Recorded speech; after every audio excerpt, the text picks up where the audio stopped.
Well, welcome back. We are in the Longarm room. My portion of Studio One, the major portion of my portion of Studio One. These are some of the words that we don't use down here in red: perfect, expert, master, flawless. And then there's words in green that we do use down here, like kiss. I'm a firm believer in keeping it simple. Ish, very popular word down here, almost square-ish, rectangular-ish. Relatively, it's relatively square. Measure twice, and sometimes thrice, and then plus or minus. When I take in a quilt and I make a measurement, and then I get it set up on the long arm, I take another measurement for the width. And you'll see that when I get a quilt loaded. That's a plus or minus, because the edges, the borders, they're not always perfectly straight. So I need to make sure that I know which way I'm going to have to try to adjust to keep that quilt going straight. This is an Alexander Smith. It was woven in 1976. I purchased it when we lived in Paradise, California. Been hanging on a wall in our home ever since. Yes, that is me. Many, many moons ago.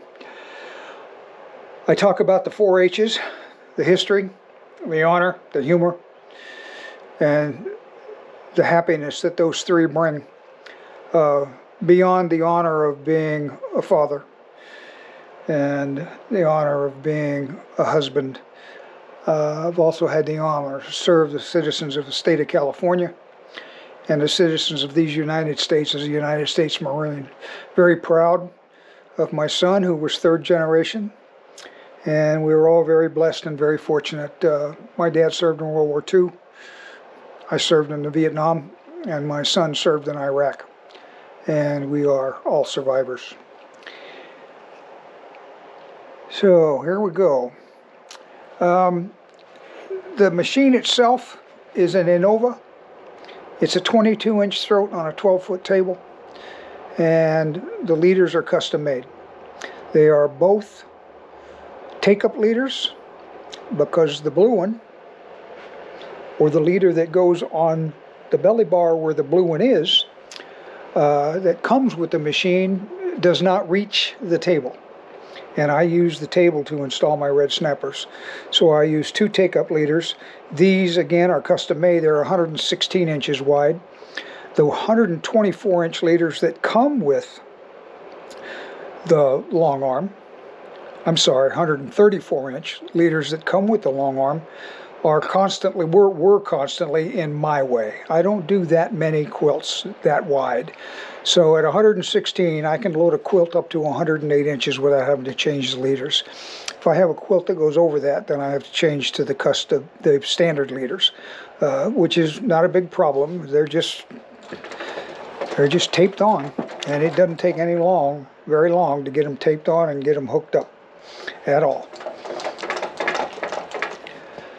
So this is some of my memorabilia and accoutrements to the long arm. This is one of my favorites. We were on our way home from Pennsylvania, going through Delaware, and stopped at the Delaware State Fair, and there was a group of people there doing caricatures.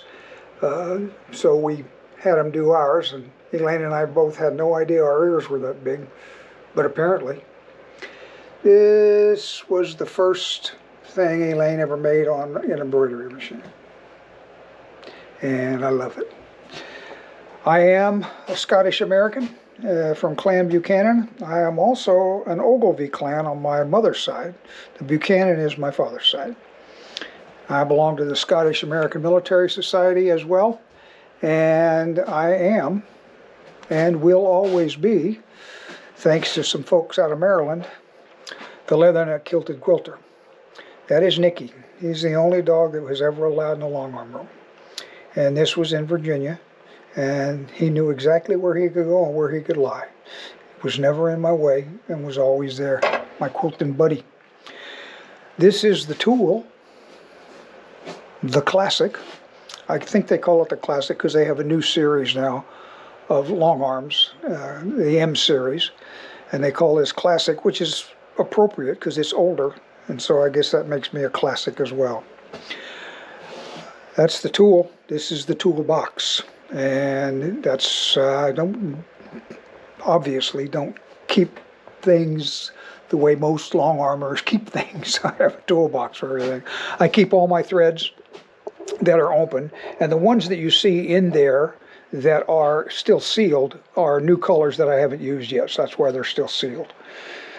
I don't keep bobbins usually when I'm done. If it's a little bit more than half, I'll keep it, but if it's below the half, I'm going to go ahead and pull all the thread off and throw it out. So I don't keep too many of the threads on bobbins. I keep 2 spools of each thread, so that's variegated as well as omni, so that I don't have to try to guess how many bobbins is this quilt going to take, and I just wind the bobbins as I need them. I've got spare parts and nuts and bolts and tension devices. This is some of that history I talked about. This is when I was the training coordinator for Quilts of Valor. This is when I worked on a golf course in Rancho Santa Margarita. This is from the Scottish American Military Society. These were name badges I wore when I sold cars for Volkswagen after I retired. Red snapper parts and I got plenty. I got like 150 bobbins. I probably used 5. Some tools and stuff, and extra bobbins and things. I got tools in here. I got all kinds of stuff. The threads that are on display are the ones that are unwrapped, and they're the duplicate colors for what I keep in the drawers. Duct tape. You know what they say about duct tape? If it moves and it is not supposed to, duct tape it. If it doesn't move and it's supposed to, put some WD-40 on it.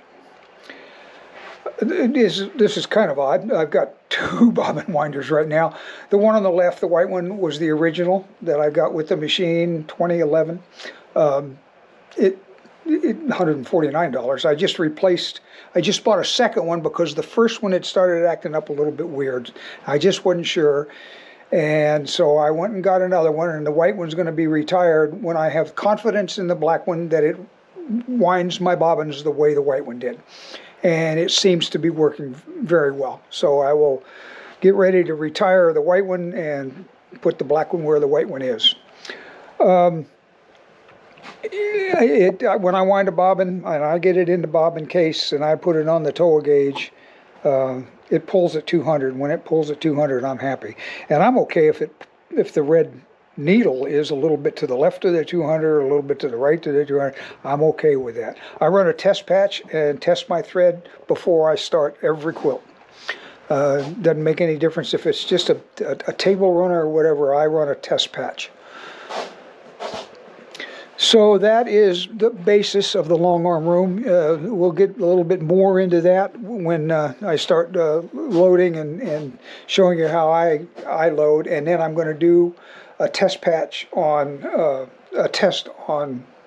I'm going to do a video on Pantovision.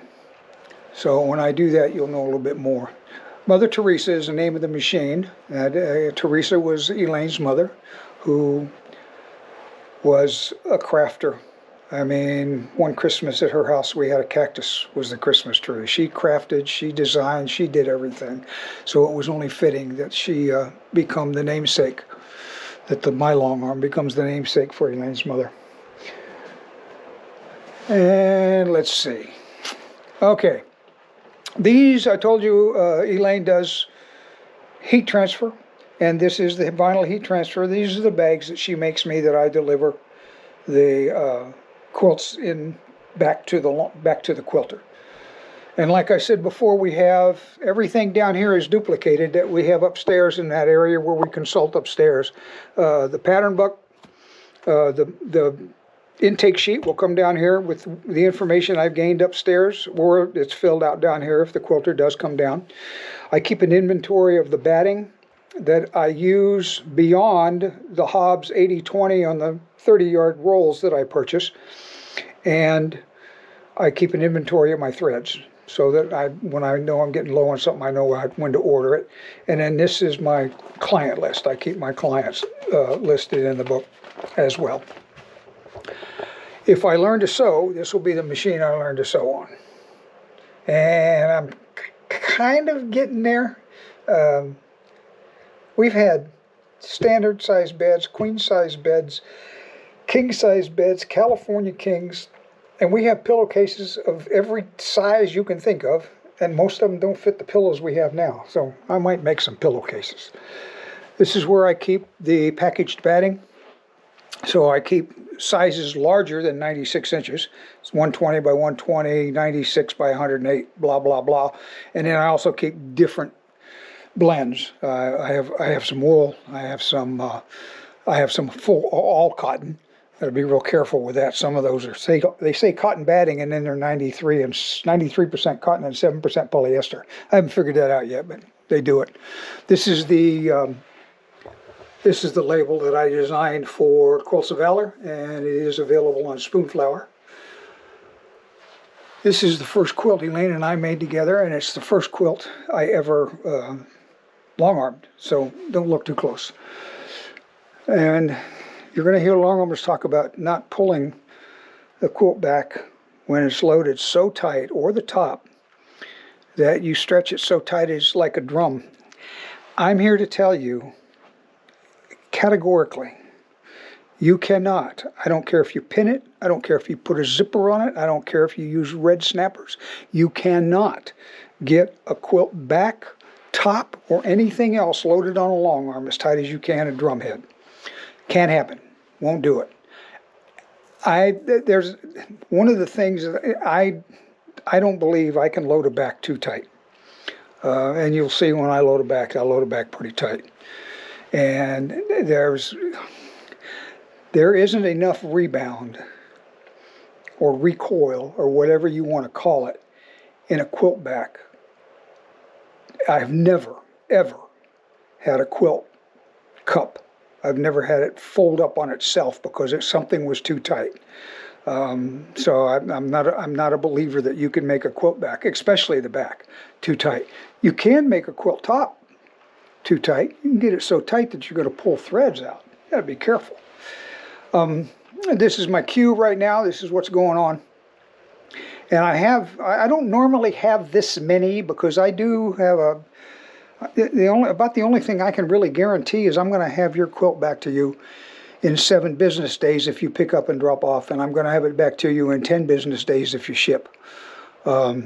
It gets a little tough around Christmas, and I do appreciate those that say, I don't need it right away, and they bring them in September. I've got 3 Christmas quilts here. So they know, my quilters, I've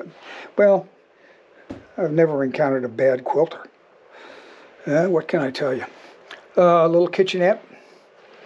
And then I have my computer, and this is where I have my spreadsheet that I keep track of all my quilts that I do. And it's got the size, it's got, this is the date that it came in, and the pattern that I used, and when I load a quilt on the graph on Pantovision, I only use 3 rows. This is rare, 4, very small.